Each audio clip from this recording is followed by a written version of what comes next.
ನೀವು ಹೇಳಿದ್ರಿ sir like life style is more important and ಇದು ಅಂತ. ಇತ್ತೀಚೆಗೆ ನಾವು ಕೇಳ್ಪಟ್ಟಂಗೆ ಮುಂಚೆ ಎಲ್ಲ ಯೂತ್ಸ್ ಅಲ್ಲಿ ನೀನ್ ಮುಂದೆ ಏನ್ ಆಗ್ತೀಯಾ, ಏನ್ ಮಾಡ್ಬೇಕು ಅಂತಂದ್ರೆ ಒಂದೊಂದು ಪ್ರೊಫೆಷನ್ ಹೇಳೋರು. ಇತ್ತೀಚೆಗೆ ತುಂಬಾ ಜನ I want to be a politician like him, I want to be a politician like ಈ ತರ ಒಬ್ರೊಬ್ರು ಹೆಸರು ಹೇಳ್ಕೊಂಡು ಹೋಗುವಂತ ಒಂದು ಜನರೇಷನ್ ಬಂದಿದೆ ಈಗ. So you being a motivator, you being a role model for many youths, ನೀವೇನ್ ಹೇಳಕ್ ಇಷ್ಟಪಡ್ತೀರಾ ಸರ್?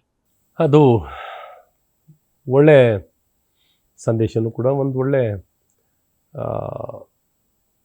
ಭರವಸೆದಾಯಕವಾಗಿ ಇವತ್ತೇನು ರಾಜಕೀಯ ಕ್ಷೇತ್ರಕ್ಕೂ ಯುವಕರು ಬರ್ತೀನಿ, ಇಲ್ಲಿ ನಾನು ರಾಜಕಾರಣಿ ಆಗ್ತೀನಿ ಅನ್ನುವಂಥ ಅಥವಾ ಚುನಾಯಿತ ಪ್ರತಿನಿಧಿ ಆಗ್ತೀನಿ, ರಾಜಕೀಯ ಕ್ಷೇತ್ರದ ಬಗ್ಗೆನೂ ಆಸಕ್ತಿ ತೋರಿಸ್ತಿರೋಂಥದ್ದು ನಿಜಕ್ಕೂ ಒಳ್ಳೆ ಬೆಳವಣಿಗೆ. It is A good development. ಯಾಕೆಂದರೆ ಇದು ಎಲ್ಲ ಒಂದು ಕಡೆ ಲಾಸ್ಟ್ ರಿಸಾರ್ಟು, ಇನ್ನೊಂದು ಬೇಡವಾದ್ದು ಇದು ಅನ್ನೋಂಥದ್ದು ಆಗೋದು, ಆ ರೀತಿ ಅಭಿಪ್ರಾಯಗಳು ಮೂಡುವಂಥದ್ದು ಒಳ್ಳೆ ಬೆಳವಣಿಗೆ ಅಲ್ಲ. ಇವತ್ತು ಸಮಾಜದಲ್ಲಿ government places a important role in each and every person lifes. ಅವರೆಷ್ಟೇ ದೊಡ್ಡ ವ್ಯಕ್ತಿ ಆಗಿರ್ಬೋದು, ಅವರೇನೇ ದೊಡ್ಡ ಅತಿ ಹೆಚ್ಚಿನ ಸಾಧನೆ ಮಾಡಿದಂಥ ದೊಡ್ಡ ಆಂಟ್ರಪ್ರಿನರ್ ಆಗಿರ್ಬೋದು, ದೊಡ್ಡ company owner, but government matters for each and every person. ದೊಡ್ಡ ಸಾಹುಕಾರನಾಗಿರ್ಬೋದು ಅಥವಾ ಬಡವನಾಗಿರ್ಬೋದು, ಯಾರೇ ಇರಲಿ, government places a important roll.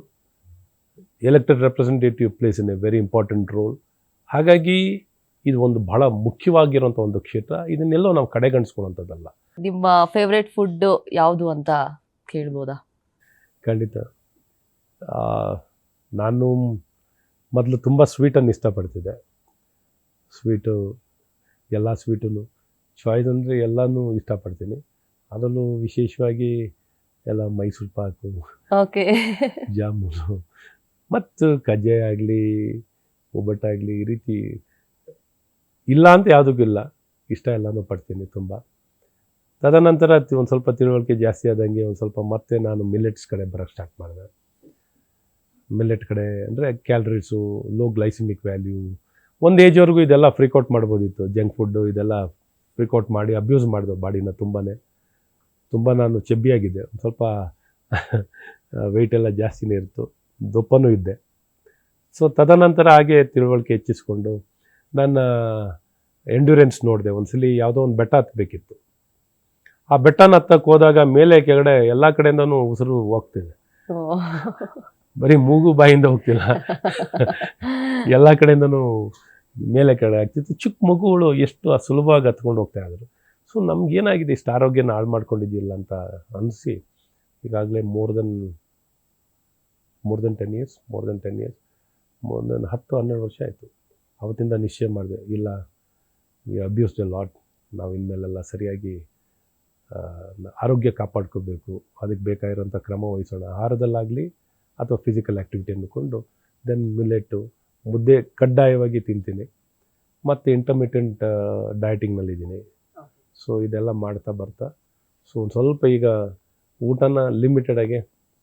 Hats off sir, ನೀವು ಈ ಫೀಲ್ಡ್ ಅಲ್ಲಿ ಇದ್ದು taking care of your self is also ಒಂದು ದೊಡ್ಡ ಮೂಲಕ ಜವಾಬ್ದಾರಿ. ಎಲ್ಲ ಕೊಲೆಸ್ಟ್ರಾಲ್ ಲೆವೆಲ್ಸು ಇನ್ನೊಂದು ಮತ್ತೊಂದೆಲ್ಲ ಚೆನ್ನಾಗಿ ಕಂಟ್ರೋಲ್ ಮಾಡಲಿಕ್ಕಾಯಿತು. ಸೊ ಈಗೆಲ್ಲ health is really good. So ಯಾವುದೇ ಸಮಸ್ಯೆ ಇಲ್ಲ. ಹಾಗಾಗಿ ನಾನು ಮೊದಲು ಮತ್ತೆ ಅದಾದಮೇಲೆ ಬೇರೆ ಎಲ್ಲ ರೀತಿಯಾದಂಥ ಜಂಕ್ ಫುಡ್ ಎಲ್ಲ ಜಾಸ್ತಿ ತಿಂತಿದ್ದೆ. ಸೊ ಫುಡ್ ಅಂದರೆ ನಂಗೆ ಭಾಳ ಇಷ್ಟ. ಓವರ್ ಆಲ್ ಫುಡಿ ನಾನು. ಓಕೆ, ಸ್ವೀಟ್ ಟೂತ್ ಇರೋನು. ಐ ಥಿಂಕ್ ಇದು ಈ ಮೂಲಕ ಅಶ್ವಥ್ ನಾರಾಯಣ್ ಸರ್ ಫುಡ್ಡಿ ಅನ್ನೋದು ಗ್ಯಾರಂಟಿ ನ್ಯೂಸ್ ಇಂದ ಎಲ್ಲರಿಗೂ ಗೊತ್ತಾಗ್ತಾ ಇದೆ ಇವತ್ತು. ಮತ್ತೆ ಯಾವ ಊರಿಗೆ ಹೋದ್ರೆ ಆ ಊರಿನ ಊಟ ತಿಂತೀನಿ, ಯಾವ ದೇಶಕ್ಕೆ ಹೋದ್ರೂ ಅಲ್ಲೇ ತಿಂತೀನಿ, ಮತ್ತು ಯಾವ ಭಾಗಕ್ಕೆ ಹೋದರೆ ಅವ್ರ ಫುಡ್ಡನ್ನು ನಮ್ಮ ಮನೆ ಊಟನೇ ಬೇಕು, ಈ ರೀತಿ ಊಟನೇ ಬೇಕು ಅಂತ ಎಲ್ಲೂ ಇಲ್ಲ. ನಾನು ಯಾವ ಜಾಗಕ್ಕೆ ಹೋದ್ರೂ ಅಲ್ಲಿ ಸ್ಥಳೀಕ ಆಹಾರನೇ ತಿನ್ನೋಕ್ಕೆ ಇಷ್ಟಪಡ್ತೀನಿ. ಬಟ್ ನಾನು ಎಂಜಾಯ್ನೂ ಮಾಡ್ತೀನಿ, ಅದನ್ನು ಕಂಪ್ಲೀಟಾಗಿ ಎಂಜಾಯ್ ಮಾಡ್ತೀನಿ. ಸೊ ಆ ರೀತಿ ಫುಡ್ ಅಂದರೆ ನನ್ನ ವೀಕ್ನೆಸ್. ಒಳ್ಳೆ ಫುಡ್ ಮಾಡಿಕೊಟ್ರೆ ಏನಾದರೂ ಕೆಲಸ ಆಗಬೇಕು ಅಂದರೆ ಹಂಗಾರೆ ಒಳ್ಳೆ ಫುಡ್ ಮಾಡಿಕೊಡ್ಬೇಕು ನಾವು. ಹಂಗಂದ್ರೆ ಖಂಡಿತ ಹಣ್ಣಿಗೂ ಬೆಳಿತೀವಿ, ತರಕಾರಿಗೂ ಬೆಳಿತೀವಿ. ಹಂಗಾಗಿ ಸರ್, ಮೀನ್ ವೈಲ್ ನಿಮ್ಮ ಒಂದು ಬ್ಯುಸಿ ಲೈಫ್ ಸ್ಟೈಲಲ್ಲಿ ನಿಮ್ಮ ಎಂಟರ್ಟೈನ್ಮೆಂಟ್ ಹೇಗೆ ನಿಮಗೆ? What is your favourite sport? I start with sports. What is your favourite sport? ಈಗ ತುಂಬ ಅಲ್ಲಿ ಜಾಸ್ತಿ ಪಾರ್ಟಿಸಿಪೇಟ್ ಮಾಡೋಕ್ಕಾಗಲಿಲ್ಲ, ಮಧ್ಯದಲ್ಲಿ ಗ್ಯಾಪ್ ಜಾಸ್ತಿ ಆಗಿಬಿಡ್ತು. ಈಗೇನೋ ಬಾಸ್ಕೆಟ್ಬಾಲ್ ಆಡ್ಲಿಕ್ಕೆ ಹೋಗೋದು, ವಾಲಿಬಾಲ್ ಆಡ್ಲಿಕ್ಕೆ ಹೋಗಿ, ಫುಟ್ಬಾಲ್ ಆಡ್ಲಿಕ್ಕೆ ಹೋದ್ರೆ ಒಂದು ಸ್ವಲ್ಪ ಇಂಜುರಿ ಜಾಸ್ತಿ ಆಗುತ್ತೆ. ಸೊ ಅದಕ್ಕೆ ಫಿಟ್ನೆಸ್ ಬೇಕು. ಅದಕ್ಕೆ ಬೇಕಾಗಿರೋಂಥ ಫಿಟ್ನೆಸ್ ಲೆವೆಲ್ ಇಲ್ಲ, to be very frank with you.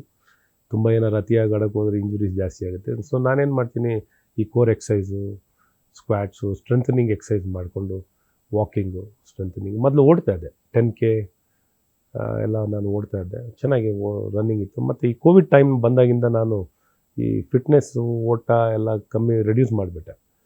So basically ನೀವು ಕೇಳ್ತಾ ಇರಲ್ಲ, inflammation, that was not a right time to strain more ಅನ್ನೋದು ನಾಟ್ ಅಡ್ವೈಸ್ ಅಂತ ಅಂದ್ಬಿಟ್ಟು, ಜಾಸ್ತಿ ಸ್ಟ್ರೈನ್ ಮಾಡ್ಕೋಬೇಡಿ ಫಿಸಿಕಲ್ ಫಿಟ್ನೆಸ್ನಲ್ಲಿ ಅಂತ ನಮ್ಮ ಸ್ನೇಹಿತರು, ಡಾಕ್ಟರ್ಸ್ ಎಲ್ಲ ಅಡ್ವೈಸ್ ಮಾಡಿದ್ರು. ಹಾಗಾಗಿ ಫಿಸಿಕಲ್ ಆ್ಯಕ್ಟಿವಿಟಿ ರೆಡ್ಯೂಸ್ ಮಾಡಿದೆ. ಸೊ ಇನ್ಫ್ಲಮೇಷನ್ ಜಾಸ್ತಿ ಆಡಪ್ ಆಗೋದು ಬೇಡ ಅಂತ ರೆಡ್ಯೂಸ್ ಮಾಡಿ, ಹಾಗಾಗಿ ಗ್ರ್ಯಾಜುಲಿ ಅದು ನನಗೆ ಟೈಮ್ ಸಿಗಲಿಕ್ಕೆ ಇಷ್ಟ ಆಗಲಿಲ್ಲ. ಮತ್ತು ಈಗ ಬರೀ ಫಿಟ್ನೆಸ್ಸನ್ನ ಮಾಡಿಕೊಂಡು ಫಿಸಿಕಲ್ ಫಿಟ್, ಒಳ್ಳೆ ಮಸಲ್ನ ಚೆನ್ನಾಗಿ ಡೆವಲಪ್ ಮಾಡ್ಕೊಂಡು ಅಚ್ಚುಕಟ್ಟಾಗಿ. ಯಾ ಸರ್, ಸಿನಿಮಾ ಬಗ್ಗೆ ಹೇಳೋದಾದ್ರೆ, ನಿಮಗೆ ಸಿನಿಮಾ ರಂಗ ಬಗ್ಗೆ ಆಮೇಲೆ ಮಾತಾಡೋಣ. ನಿಮಗೆ ಸಿನಿಮಾ ಅಂದರೆ ಹೇಗೆ ಕನೆಕ್ಷನ್? ನನಗೆ ಅಣ್ಣವರು ಅಂದರೆ ಭಾಳ ಅಚ್ಚುಮೆಚ್ಚು, ಡಾಕ್ಟರ್ ರಾಜ್ಕುಮಾರ್. ಸೊ ಸಣ್ಣ ಹುಡುಗರಿಂದನೂ ಫಸ್ಟ್ ಡೇನೇ ಸಿನಿಮಾ ನೋಡಬೇಕು ಅಂತ ಹುಚ್ಚಿರೋದು. ಫಸ್ಟ್ ಡೇನೇ ನೋಡಬೇಕು, ಹೇಗಾರು ಮಾಡಿ ಟಿಕೆಟ್ ತೊಗೊಳ್ಬೇಕು, ಸಿನಿಮಾ ನೋಡ್ಲಿಕ್ಕೆ ಹೋಗ್ಬೇಕು ಅನ್ನೋಂಥದ್ದಿತ್ತು. ಸೊ ಹಾಗಾಗಿ ಸಿನಿಮಾ ನೋಡೋದ್ರ ಬಗ್ಗೆ ಮೊದಲು ಒಂದು ವಾರದಲ್ಲಿ ಒಂದು 3 ಸಿನಿಮಾ ಅಂತೂ ನೋಡುವಂಥ ಮಾಡ್ತಿದ್ದೆ. 3 ಸಿನಿಮಾ ಅಂತೂ ನೋಡ್ತಿದ್ದೆ. ಕಾಲಕ್ರಮೇಣ ಈಗ ತಿಂಗಳಿಗೊಂದು ನೋಡೋದು ಕಷ್ಟ ಆಗಿಬಿಟ್ಟಿದೆ ಈ ಸಿನಿಮಾ ನೋಡೋದು. ಸೊ ಸಿನಿಮಾ ಬಗ್ಗೆ ನನಗೆ ವೆರಿ ಇಂಪ್ಯಾಕ್ಟ್ಫುಲ್ ಮೀಡಿಯಾ. ಎಂಥವ್ರಿಗೂ ಇನ್ಸ್ಪೈರ್ ಮಾಡ್ಬೋದು. ಮತ್ತು ಯಾವುದೇ ಸಮಾಜದಲ್ಲಿ ಜನಕ್ಕೆ ತಿಳುವಳಿಕೆ ಮೂಡಿಸ್ಬೇಕು, ಜಾಗೃತಿ ಮೂಡಿಸ್ಬೇಕು, ಇತಿಹಾಸದ ಬಗ್ಗೆ ಅಥವಾ ಸಮಾಜದ ಬಗ್ಗೆ, ಅಥವಾ ರೆಸ್ಪಾನ್ಸಿಬಲ್ ಸಿಟಿಸನ್ ಮಾಡಬೇಕು, ಅಥವಾ ಇನ್ಸ್ಪೈರ್ ಮಾಡಬೇಕು, ಪೇಟ್ರಿಯಾಟಿಕ್ ಮಾಡಬೇಕು, ಅಥವಾ ನಮ್ಮ ಸಂಸ್ಕೃತಿ ಬಗ್ಗೆ ತಿಳಿಸ್ಬೇಕು, ನಮ್ಮ ಭಾಷೆ ಬಗ್ಗೆ ತಿಳಿಸ್ಬೇಕು, ಸಿನಿಮಾ. ಸೊ ಹಾಗಾಗಿ ಅದು ಭಾಳ ಪವರ್ಫುಲ್ಲು. ಮತ್ತು ಎಷ್ಟೇ ನಾವು ಲೋ ಆಗಿರಲಿ, ನಮಗೇನೋ ಅಂದರೆ ಒಂದು ಸ್ವಲ್ಪ ಡಲ್ ಆಗಿಬಿಟ್ಟಿರ್ತೀವಿ, ಏನೋ ಒಂದು ಸ್ವಲ್ಪ ಇನ್ಸ್ಪಿರೇಷನ್ ಇಲ್ಲ, ಒಂದು ಒಳ್ಳೆ ಸಿನಿಮಾ ನೋಡಿದ್ರೆ ಹಾಗೇ ಟೇಕ್ ಆಫ್ ಆಗಿಬಿಡ್ತೀವಿ. ನೀವು ಸಿನಿಮಾಯಿಂದ ಆಚೆ ಬರ್ತಾನೆ ಆ್ಯಕ್ಷನಲ್ಲಿ ಬರ್ಬೋದು. ಸೊ ಆ ರೀತಿ ಅಷ್ಟು ಶಕ್ತಿ ಇದೆ ಸಿನಿಮಾಗೆ.